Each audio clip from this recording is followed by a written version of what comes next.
in that picture, your father, what was he up to at that point? So, um, uh, so that was on the property. Was that on the first property that you guys, the plantation property, No. or is it the new house that you guys had, that everybody had moved to? That's a new house. Okay. Yeah. So that was after he gave it the plantation business, right? Right. That's after he gave up the plantation business. Yeah. And so he was just pretty much retired. He's retired. Yeah. Not really working at anything. That's right. Yeah. And as a matter of fact, the house that he was living in then was on a farm that Robert had purchased and had the house built. And that's Robert Senior. That's Robert Senior. Yeah.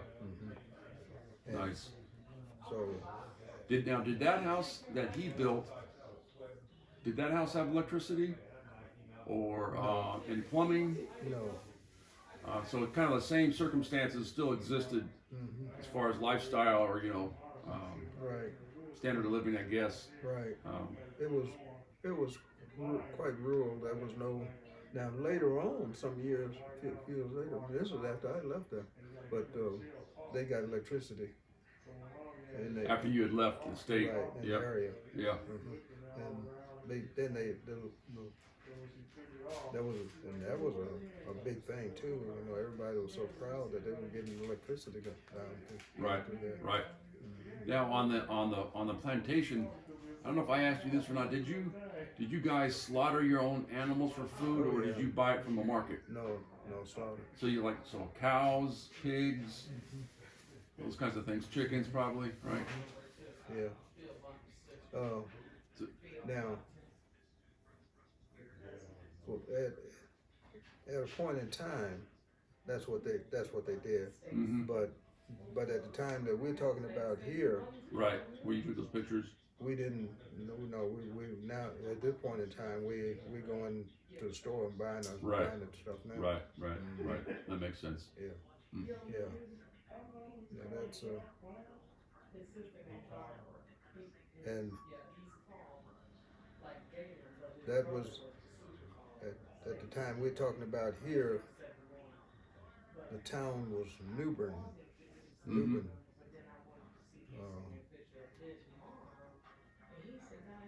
That's where we did all our trading. Right.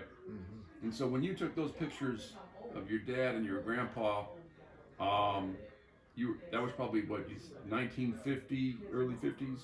Yes. Right, okay. early 50s.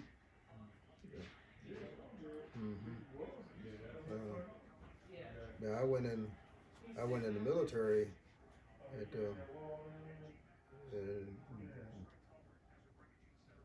51. Right. Got out in 53. But anyway. So you took those pictures before you think you joined the military, or had you already joined the military when you took those pictures of your dad and your grandfather? No.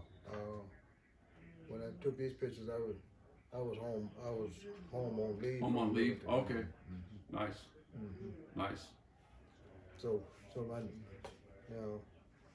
now my dad actually died in 52. And you got to go back for his funeral, right? Right. Yeah. Right. Yeah. Who was at the funeral? Do you remember? As far as your family members, your grandfather was there? No. And let me see, my grandfather was still alive. I think he was. Trying to get the time. I think my dad died before my grandfather did. Yeah. So, but not there wasn't much difference in the time frame. But anyway. Was your biological mother at the funeral? No, I'm sure she wasn't, because this was 15 miles, 16 miles apart, and I don't think she. No, I know she was. I know she wasn't there. But when you went to your dad's funeral, Were you able to visit your mother as well during that leave time? Well, yeah, cause I'm grown now. Right. So you did. So you took a drive down to see your mom as well. Well, but I didn't. I didn't that much though. Matter of fact, You probably didn't have much time, did you? well, you're right. I didn't have much time because I was so busy doing Your training and stuff, right? everything else. Mm-hmm. But anyway, you made me think about when I came home in the military, and it might have been the same time when I was home for my dad's funeral. But anyway, my they were looking for me. I mean, the family were looking for my sister. My sister who had 2 daughters herself at this time. Your older sister, right? My older sister Yeah. had 2 daughters, and I mean 2 big girls. Mm-hmm. When I say had 2 daughters, 2 big girls, and so I went to her house, and you know, all the hellos and so forth and all that. And after that, her 2 daughters, her 2 teenage daughters, and my mother were standing 1, 2, 3 in front of the fireplace. So your biological mother. My biological Yeah. mother. So now, I looked around, you know, and I said, and I asked my sister. I said, I thought Mother was going to be here. Where's Mother at? She was standing with with 2 of her granddaughters. But did you truly not notice her? She said, Lord have mercy, my boy don't even know me. She looked like one of the girls. She did. So you truly didn't know that she was standing there? I truly did not know who she was. Oh, wow. I said, I thought Mother was going to be here. And she said, Lord have mercy, my boy don't even know me. So did you get to spend some quality time with her, though, at that time? Yeah. Well, that night and the next day, but then I had to leave. Mm-hmm. I was home from the military. Right, right. Do you remember your sister's, the names of her 2 daughters? Yeah. Darthula's sister or daughters? Yeah. The oldest one was Mary Frances, and the youngest one was Susie. The next one was Susie. Susie. But now they weren't the only kids that my sister had at the time, but they were the oldest kids that my sister had. Now, was your mother living with your older sister? No, she just happened to be there because she knew that I was going to be. Mm-hmm. I'm home from the service, and I'm going to be coming there. Right. And so she came. My mother was there for that reason, and I didn't even know her. She said, "Lord have mercy, my boy don't even know me."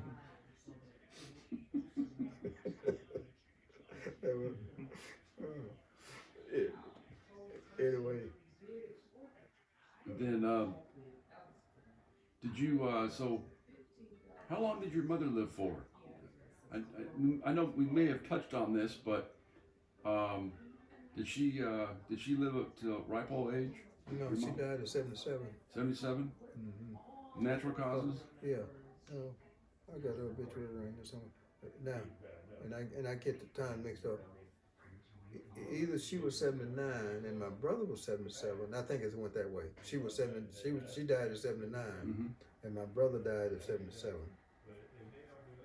And you were able to go to her funeral? Mm-hmm.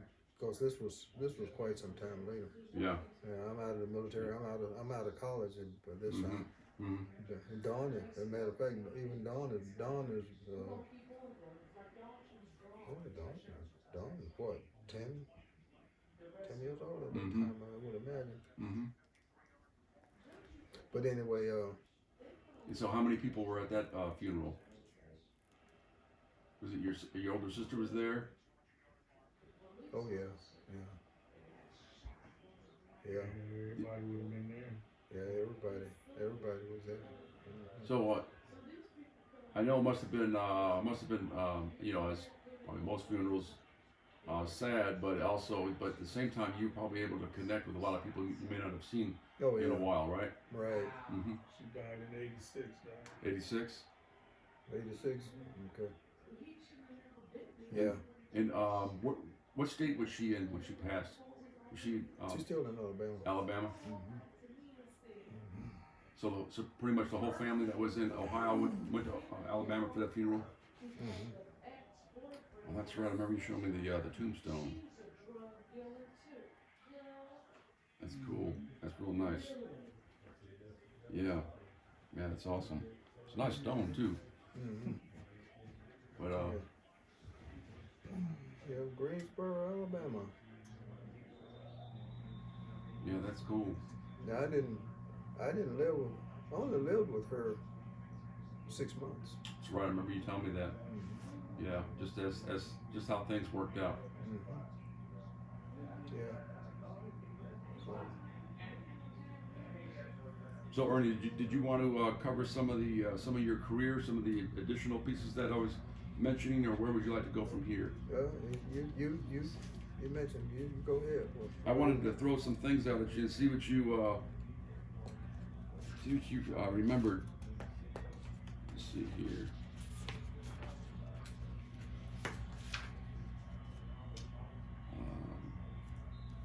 A couple things. This standard evaluation program, STEP. Mm-hmm. What talk about what role you played with STEP? I would. I would miss a step. As a matter of fact, I thought it really. I was thinking about it because I'm sure I got a copy. I'm sure I have it in back there in the drawer somewhere. But anyway, and I'm sure I described how it happened that I became an expert in estimating operating costs,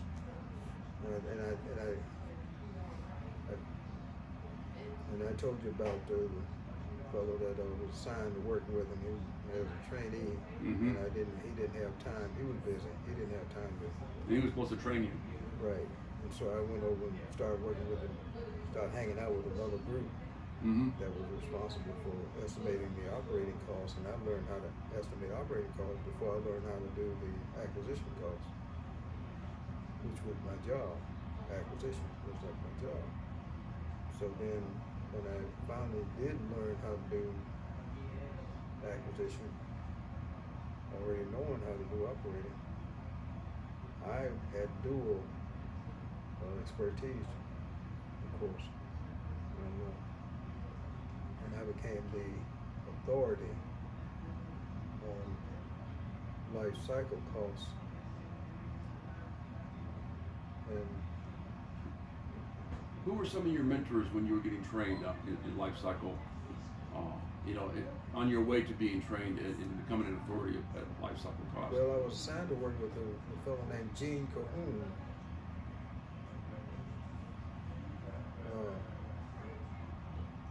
And he was an expert on acquisition costs. On the operating costs, I can't recall I don't remember the names of the people I worked with on the operating costs. But anyway,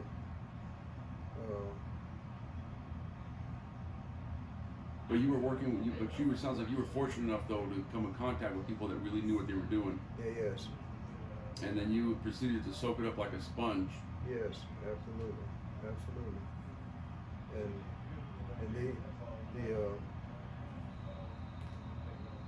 the people that I worked with always they were kind enough to take the time to show me what it was about and so forth. Right.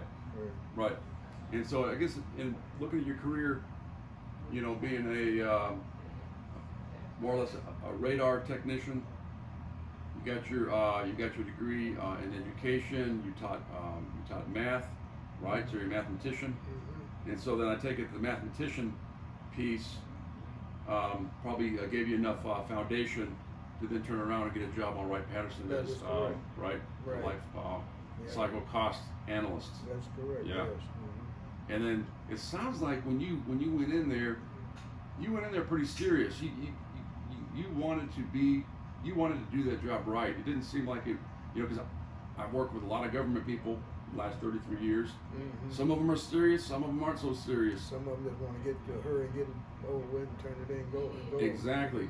But it sounds like you went at it really wanting to know your job well, and you didn't leave any kind of details uncovered or. That's been the story of my life too, and everything that I've become involved with. I want to know the detail. I don't want to just know how to do it. I want to know why I'm doing it. Right. Yeah. Right. So. Yeah, because I was reading some of the pieces that you were cited in these thesis work. Yeah, there was some pretty in-depth subject matter there, and just philosophy even on how much these weapon systems cost, and how that process impacts the cost, and whether or not you should all kinds of things about if you use some avionics systems from that are common in multiple aircraft, and you use that same avionics system or suite in the new aircraft that you're putting together, that has various benefits in both maintaining and spare parts and all these kinds of things. Right. Yeah. And when you mention that brings to mind, I got an award back there with all. It's crazy. I'd love to see that award if you ever come across that. I was doing something back there and happened to see it there a couple of days ago, and I thought, I don't even remember when they gave me this, but anyway, talk to Galen for a minute. I think this will be interesting to you because I'm sure that some of these systems are the same thing that they're talking about now. That'd be great. Some amount of pressure on you.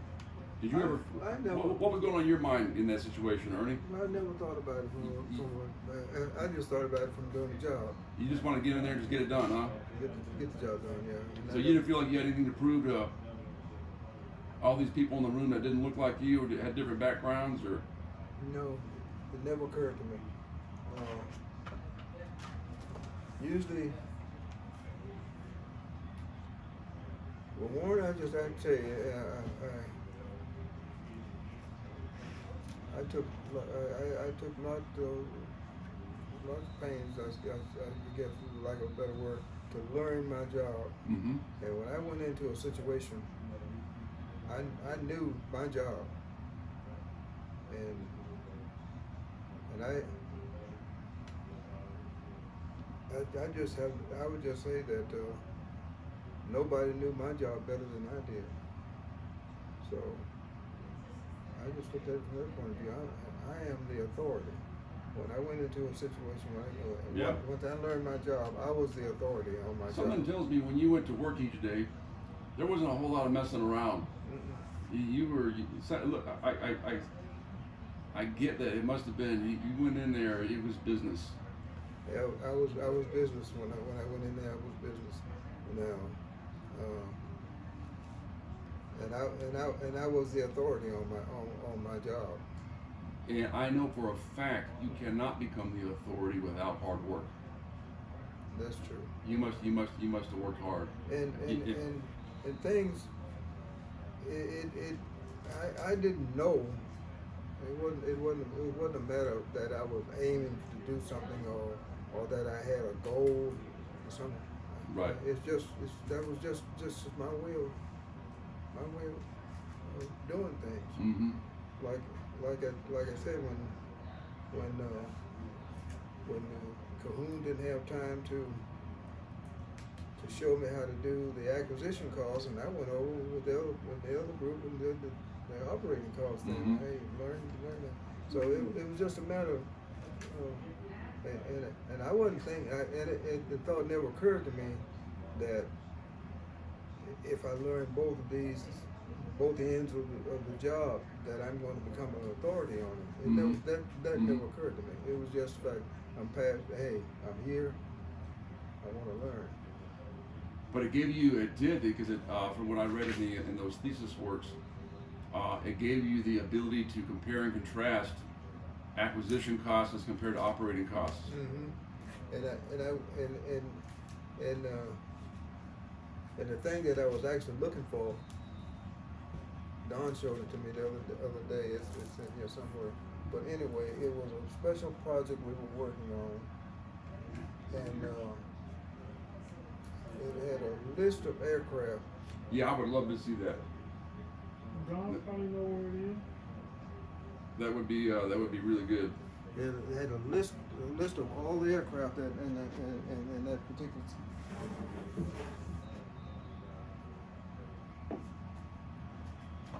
Hey, Don.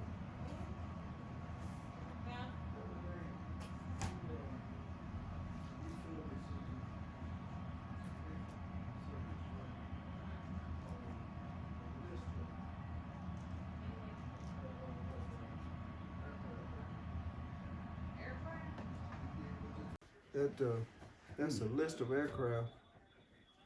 That's the list of aircraft there that we were comparing and doing Your analysis on. to see how much money we could save by doing that. So you worked on all of these aircrafts in some way. You supported the acquisition, Yeah. the budgetary decisions Right. made against those. And we were the objective of that study was to see what mix of aircraft would give us the most cost saving. Right. You remember that? Yeah.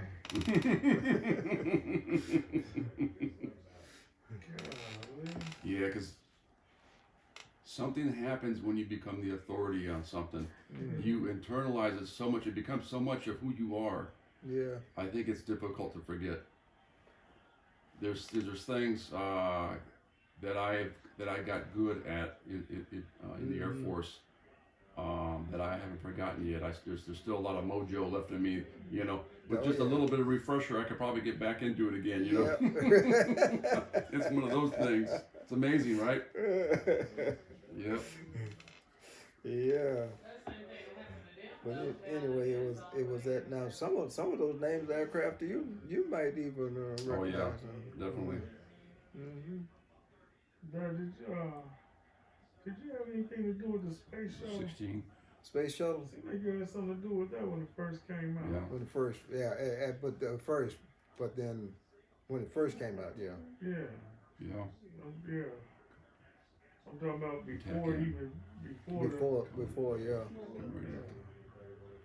Well, you remember what you had to do with that? Yeah. 10. Look, I want to hear this story. 16. 16.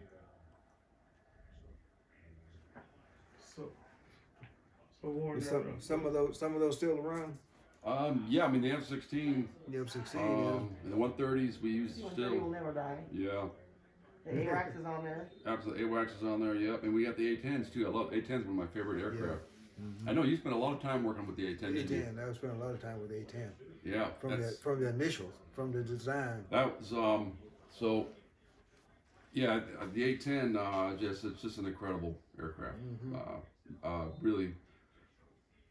So, you know, sometimes these aircraft have the spirit of America in them. You know, it's like, it would take an American, industry to design and build some of these aircraft, and I think the A-10 is one of those.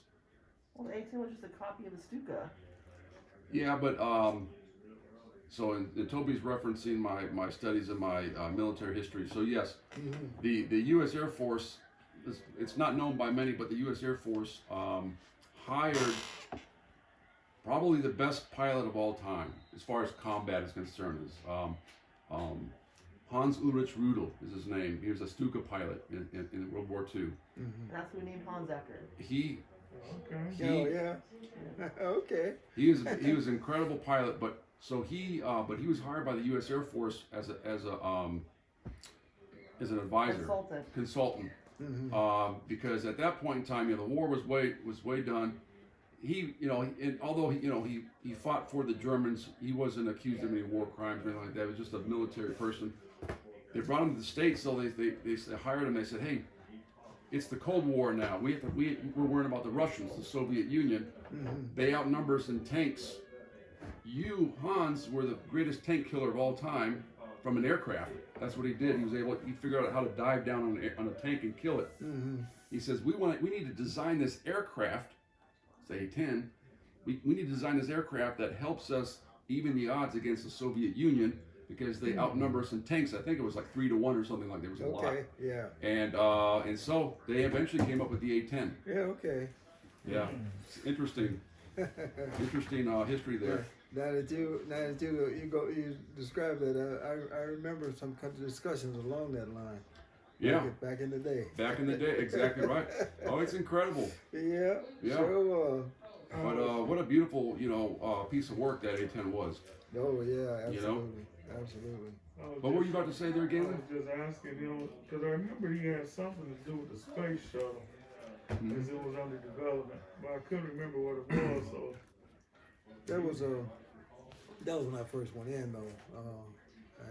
They called SLOMAR, Space Logistics Operation and Rescue Mission, and what we were talking about then was long before we ever sent a man up there. Was how to two things: how to get supplies up there to him, and how to bring him back. And you worked on this while you were working on the Wright-Patterson Air Force Base? Yeah, I was doing right back. Yeah, so this is before we put a man on the moon. Right. Yeah, before they put the man on the moon. And but anyway, they moved that operation out shortly after. They moved that whole operation away from Wright Pat though. And where it went, but anyway, that was the end of that. So I just had a brief time, but Galen remembered me telling him something about SLOMAR. The SLOMAR eventually, so that fed into the programs that eventually led to the space shuttle, huh? Yeah, right. Oh, that's neat. Right. And I remember too, because when I was out at Systems Research, they were testing, I think, the tires or something, or maybe something with the heat shields or something they were doing at Systems Research. Making sure that when they brought the tires back. We looked in a whole lot of things, refueling in flight. In flight. Now not refueling aircraft in flight. Yeah. Refueling a space shuttle in flight. In flight, so I guess in space. Right. Right at that point. In other words, you had to take off, you had your lift and so forth, but once it got up there, you could refuel it. Interesting. Yeah. So we looked at a lot of different things. I don't know if that ever went anywhere because they moved the space the thing away from Wright Pat. Right. Because that eliminated me from right my involvement in because those kind of things. And so not only were you dealing with the cost of things, it seems to me that you got real smart on the materials and subsystems. Yeah. You had to know, if they use this material or that material, and so forth. And of course now,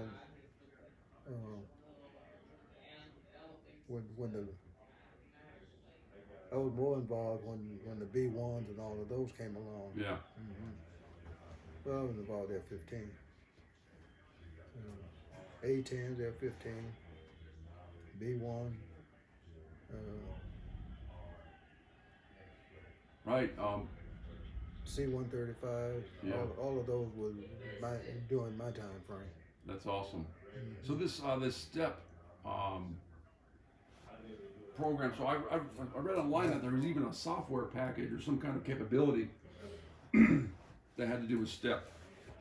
Did you? What role do you remember playing with STEP? So this standard evaluation program. Did you help design that, or or was that something that you used for your job, or? Well, the later, how would you refer to it? No, not the original design was out there.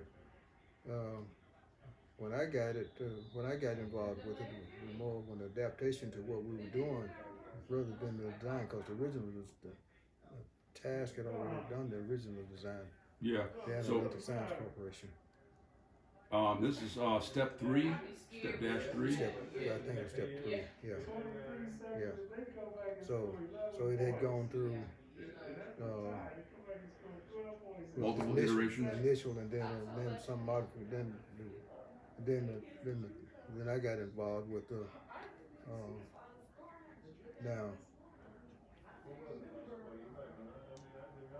I made some modifications to it. In other words, So you got to work with the developers of it and give them recommendations, requirements. right. I needed to do this, and I did needed to that. do that and that, so forth. Yeah. Yeah. And was it a tool, software tool that you could use to help calculate costs? Was that basically how that worked? We developed one. There's a couple other systems I came across where this thing called a core LCC model, a CORE LCC model, a CASA CASA LCC model, and an LSC model. Do any of those ring a bell to you? Yes, they do, but I don't have a lot of familiarity with those. And then there was a thing called a SABLE model, systematic approach to better long-range estimating. It stands for, so that's what SABLE stands for. Yeah, I remember those acronyms, but I don't remember a whole lot about those systems. So. But so you think STEP was probably the main one that you were working with? STEP was the main one that I worked with. Was that developed on Wright-Patterson Air Force Base? The STEP? Yeah, it developed out of Wright-Patterson. So Wright-Pat was the owner of the requirement for that. Exactly. And you said what company designed that or programmed that? It was called the Analytic Science Corporation. TASC is the way they refer to it. Analytic Science Corporation. TASC.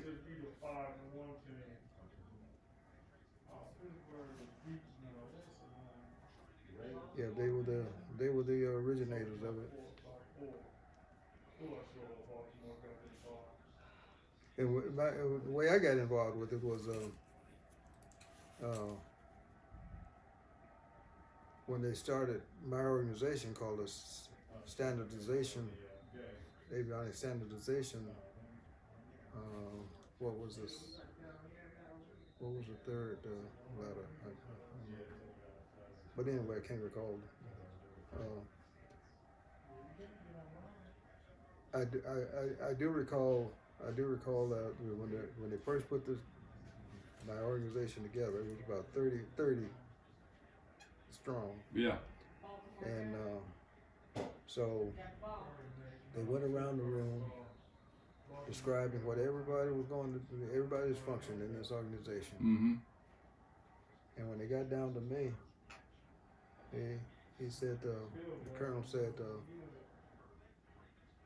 and Ernie, they got you down here for life cycle costs. I have the slightest idea what you're supposed to do. I want you to take 30 days and come back and tell me what you're going to do with this organization. Well, in the meantime, I took my 30 days, and then when I came back, I had done some research and found out that STEP, life cycle cost model, was out there somewhere. Mm. And I realized that we could adapt it to avionics standardization, what we were going to do, the thing that we were doing. Mm-hmm. And so when I came back 30 days later and described it, what I thought we ought to be doing, he listened to me and just said, "Go ahead." No guidance, no comment, no nothing. He just go ahead and do it, huh? Go ahead. That's all. Wow. That was Was he a full board colonel? yeah, yeah.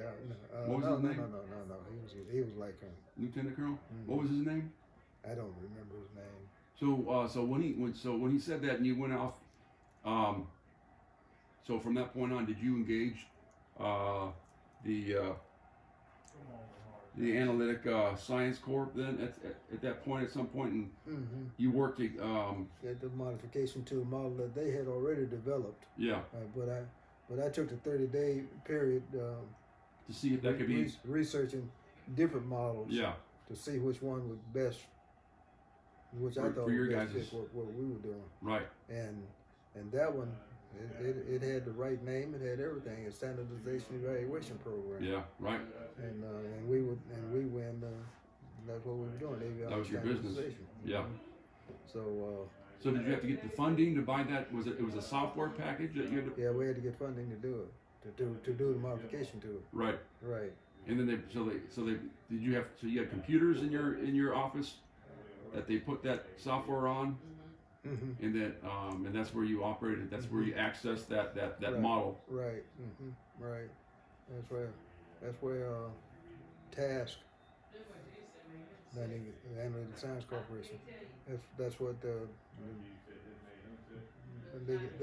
we contracted with them to do the modification to do the avionics. What does the T stand for in task? The I got it. Alrighty, that'll work. And so once you had them make those modifications, you got the funding for it.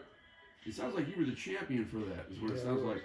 I was the champion for it. And then it came into operational. I say operational use. You guys were using it in your daily work.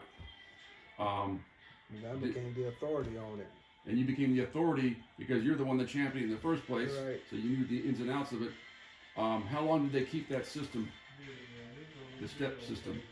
It was operating when I retired. It was So how many years do you think 15 did they have that system? years. 15 years. 15 years. At least 15 years. As a matter of fact, some version of it is still operating now. I bet you. What do you think the version is today called? Or what do you suspect it's morphed into? I did know, and I'm not gonna try to guess. I'm not gonna try to guess. I'll have to look into that as well. Yeah.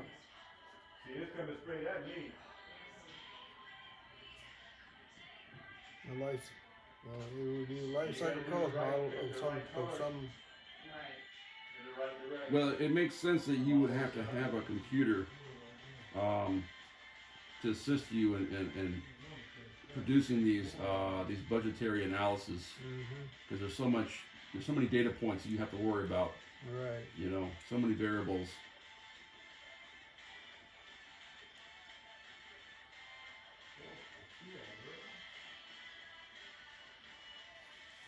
So I think that's about that's time, isn't it? It's about been 2 hours plus. So Yeah, a little bit. so we can stop at this point. We were trying to. I think we were trying to keep our interviews at 2 hours or so to Okay. you know and I'd say so. How's next Sunday looking for you? Okay. As far as we know, I think as far as we know on our side, it probably should be okay, right?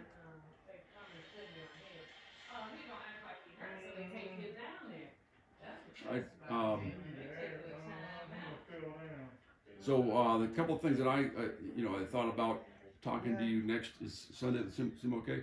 One is I would love to go through your judo history, Okay. right? And think about and some things for you to think about there.